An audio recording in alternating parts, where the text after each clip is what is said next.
For just a minute, I ask that you think back. Think back 3 years. 3 years ago when nobody knew. None of us knew where bargaining would bring us, like taking our power back with over 100 strikes. Nobody knew what the world would look like today.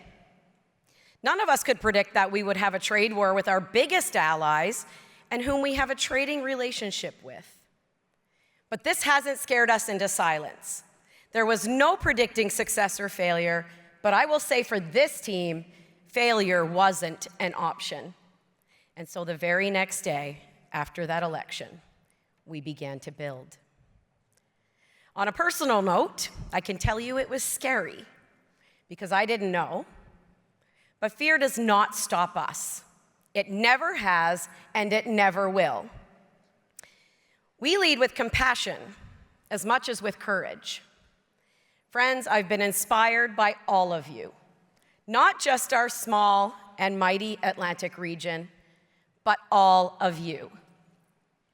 We are inspired not by the things that come easy, but by challenge.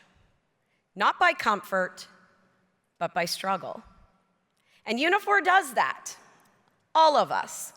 We are Unifor. Chers amis, quand nous bâtissons ce syndicat, nous inspirons les gens autour de nous. Nous inspirons les travailleuses et travailleurs qui nous entourent. Nous inspirons la classe ouvrière à travers le monde. Nous inspirons ceux et celles qui ne sont pas encore syndiqués à se joindre à nous et devenir membres d'un syndicat.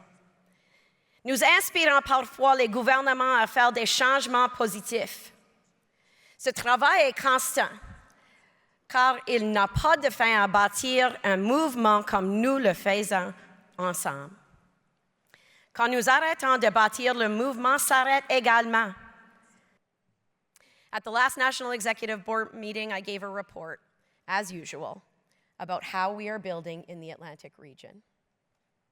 And Brother Hargrove had the biggest smile on his face. I also spoke about this rowing event. Well, Buzz came over to me, gave me a big hug, told me we have made him proud to be from New Brunswick, handed me $50, and told me, good luck. Rowing is really hard. And this was the very best compliment because Brother Hargrove was one of these leaders who was a force for fairness, who never backed down.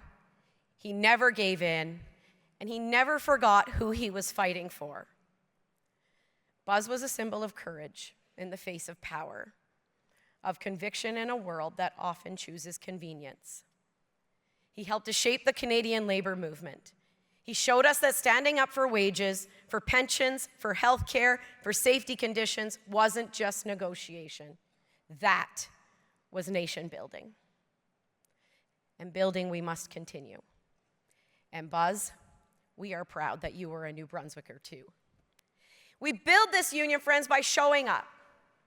Showing up not just for our struggles, but for each other's. We will never allow each other to fail. We build by making people believe that they can move mountains, that they can take on big employers with their voices and their power, that they can challenge inequality and racism, simply that they can. And we build this through education. So friends, I thank you. I thank you for your patience as I found my way through the fog. And now I challenge you. Have a vision. Take that vision and do something with it.